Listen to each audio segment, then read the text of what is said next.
এটা করা করে ফেলাই আপনি ময়লার পেটে মাসে বা 15 দিন বা 10 দিন পরে পারেন। যে 10 দিনের তো দাম বেশি, মানে 50 টাকা নিলে আপনি 50 টাকা মতো বলবেন।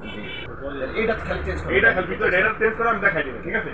আপনার পানিটা এই যে আউট লেখা আছে এখানে, এটা হলো ড্রেন লাইন, মানে এই পানিটা হলো নষ্ট পানি, এটা আপনি আসলে বেসিং এর পানিতে ফেলা দিবেন, যেখানে ফেলা দিবেন আপনার তার দিয়া পাইপ থাকে।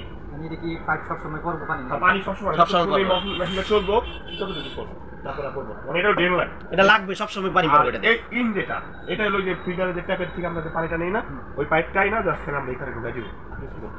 তো এটা লাগানোর আগে এলো আপনার এই যে হ্যাঁ বসেন,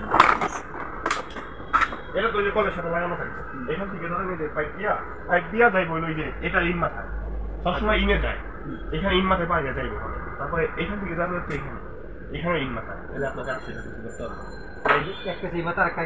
ইন আউট লেখা আছে, হ্যাঁ ইনে ঢুকবে আউটে বের হবে, এখান থেকে ইন মাথা দিলেই কাজ শেষ আপনার। এটা যে ওই যে তারটা আছে না, তারটা ড্রেনেজ লাইন যেখানে বেশি